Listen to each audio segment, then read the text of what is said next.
นาะสบายดีไอ้น้องเขาเนาะมื้อนี้ก็มีโอกาสอีกมื้อนึงเนาะที่เรามาออกใหม่สิมาทดสอบตัวนี่เนาะมัจจุราชไคดูเขาเนาะตัวนี้ใหม่ล่าสุดเนาะคาดว่าอีกประมาณท้ายเดือนเก้านี่ก็สิมีจำหน่ายเป็นปกติแล้วเนาะเพราะว่าเดี๋ยวนี้เขากำลังเทสสีเรื่องแอคชั่นเรื่องกันสวะเรื่องการปากจิกนี่ถือว่ามันโอเคทุกอย่างแล้วเนาะมีแต่เขาสิมาทดสอบเบิ่งมื้อนี้มันสิหมานบ่จะมาใส่สีเลมอนเนาะมันจะมี5สีเนาะมันจะมี5สีเป็นสีจะบ่มีสีมืดๆเลยมันจะมีสีจะเป็นสีแจ้งหมดเลยเนาะสีใสๆหมดเลยส่องไปหลิวตีน้ำดังเช่นเคยเนาะสไตล์บักตลอดเฮาอันนี้เป็นสีเลมอนที่เอามาทดสอบมื้อนี้กับไม้ฝ่ายอ่างเก็บน้ำเนาะอ่างเก็บน้ำมื้อนี้น้ำก็รู้สึกสีใสๆขึ้นมาแน่แล้วเนาะมาลุ้นเบิ่งกันว่าสิเป็นจังได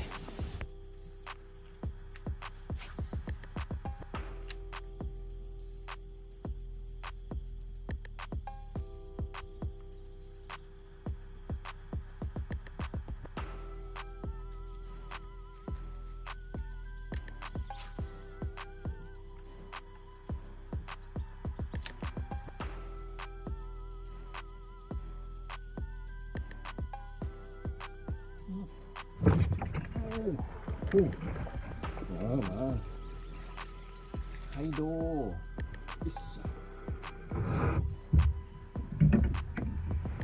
มาละ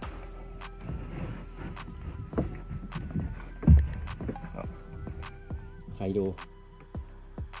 โอเคเข้าเต็มๆเลยเนาะผมเข้าเต็มๆเลยฝากติดตามผลงานด้วยเนาะไฮโดเขาจะมีจำหน่ายไวๆนี้เนาะเขาจะมาแจ้งลงเพจอีกเทื่อนึงเนาะสุดยอดพอเนี่ยฤดูฝนนี้เนาะโอเคกัดดีอยู่เนาะกันสวะสุดยอดเนาะตัวนี้เนาะแล้วก็ปากนี่ทนหลายเนาะโบจิง่ายๆเนาะแล้วก็เรื่องกันขี้เหงื่อบุคอยเกาะเนาะใช้ดีกัดไม่อยากคอยพลาดเนาะตามแต่ตึกมามือที่คลิปก่อนหน้านี้เขาไปเทสครั้งแรกเนาะแล้วก็คลิปนี้ก็ถือว่ากัดบุเคยพลาดเลยคันได้กัดเนาะเข้าเต็มๆตัวนี้เป็นสีเลมอนเนาะเอามาเทสตัวนี้เนาะตัวนี้เป็นสีเลมอนเนาะเอามาเทสมานี่โอเค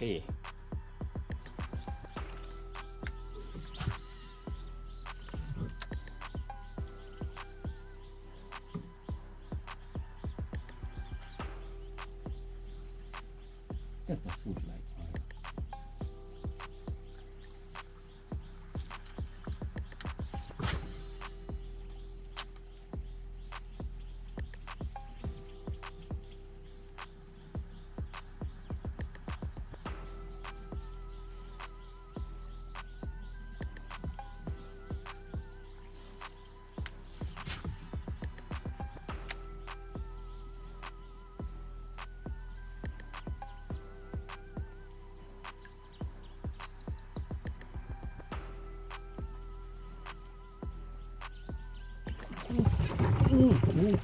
ตาไม่โอ้พอ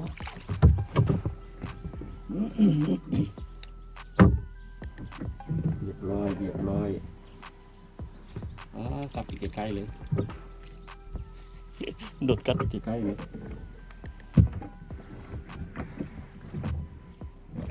ใครโดดตัวไม้เขาเนาะนี่เนาะใครโดดตัวไม้เขาสีเลมอนเนาะโอเคกัดอยู่ใกล้ๆเลยเนาะเมื่อกี้นี้ตัวก้อนหน้านี่มันแลนมาเป็นตัวน่าจะใหญ่กว่านี้กัดละแลนเลยเอางัดบ่ทันโอเคเนาะติดตามตัวต่อไป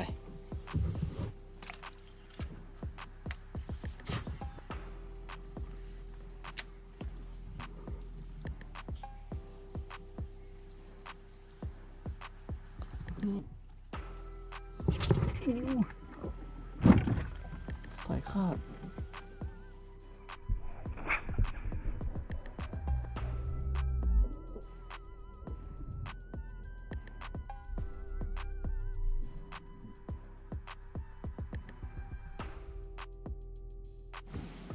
ตัวใหญ่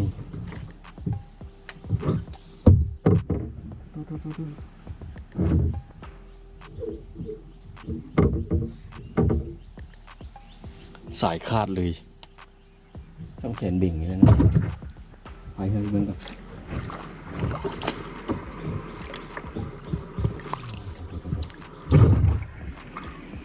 โ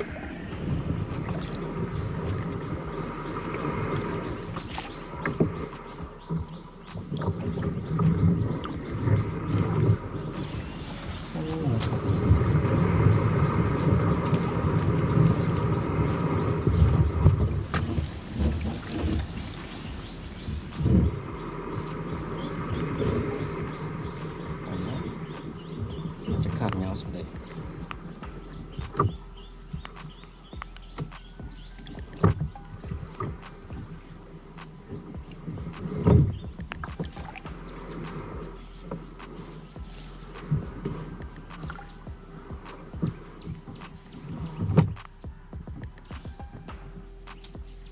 เสียได้เมื่อกี้มายังเห็นมันอยู่นี่นะขาดในประมาณ2 วายแล้วมันมุดเข้าไปในขึ้นหมดละเดี๋ยวเขาใส่คันตัวนึงแล้วตัวนี้มีเราจึงต่อคันต่อใส่นะจะได้เปลี่ยนเนาะสีเลมอนเอามาแต่ตัวเดียวได้เปลี่ยนตัวสีที่เราเฮ็ดเป็นทดสอบมันเป็นสีทองเป็นสีทองดำเราโดดขึ้นเห็นเลยเมื่อกี้นี่บูฮูว่ากล้องเห็นบ่เอาไม้เนาะเอาไม้เนาะเอาไม้บึงเนาะถ้าเราโชคดีเราก็จะเห็นมันหวานมันเอาสายหวานยาเท่านี้แหละจากนั้นจึงติดตามมันตึมสีเลมอนป่าเอาไปแล้วสายขาดเลยเขาจะมาใส่สีนี้เนาะวันนี้เนาะ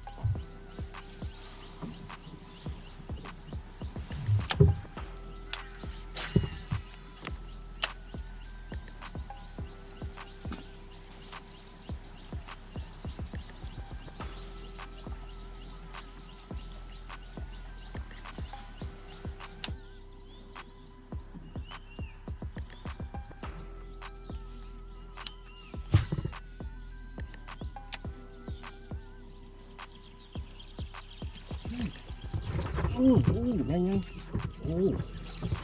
มาใส่ไงตัวนี้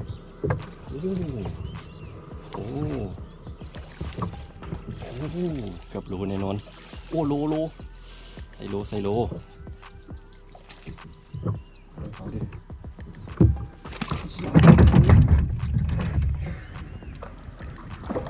แล้วใส่ที่หายากเลยเนาะ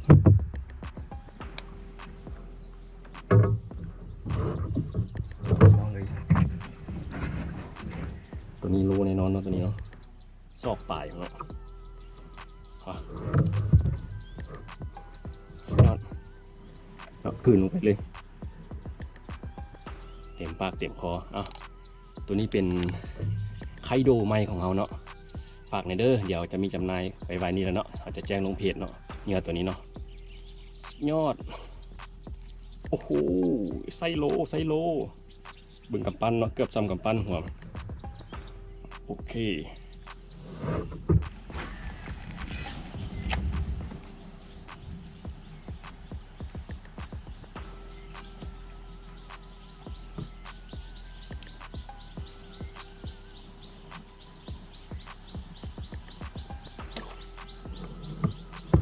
ร้อยขัดเกินใจ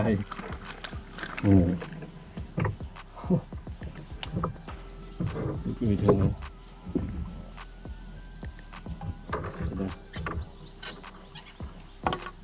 ตอนตีครั้งแรกเห็นมันกัดอยู่นี่แล้วเนาะเห็นมันกัดใส่แล้วมันกัดมือถือก็เลยคอยหยอดอยู่นี่เลย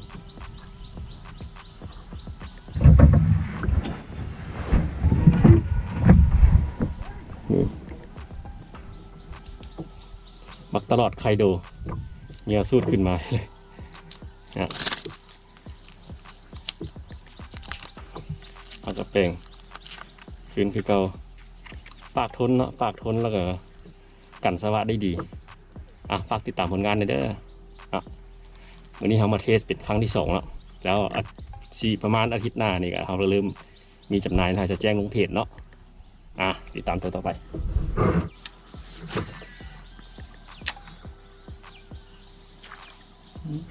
บุเหลือ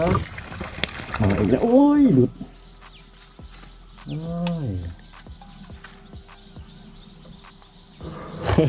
หลุดซ้ำแnhẹเลยเอาตัวใหม่เอาเนาะวันนี้เราก็จะได้กลับก่อนพอดี12 โมงแล้วเนี่ย12 โมงที่จริงที่ยุ่งฮอดค่ำแล้วเนาะแต่ว่าทางบ้านโทรมาว่าลูกสาวเป็นไข้ขึ้นสูงเนาะ ลูกสาวเป็นไข้ขึ้นสูงก็เลยต้องได้เมื่อพาลูกสาวไปห้องหมอกันเนาะโอกาสหน้ามาพบกันใหม่เนาะขอขอบใจ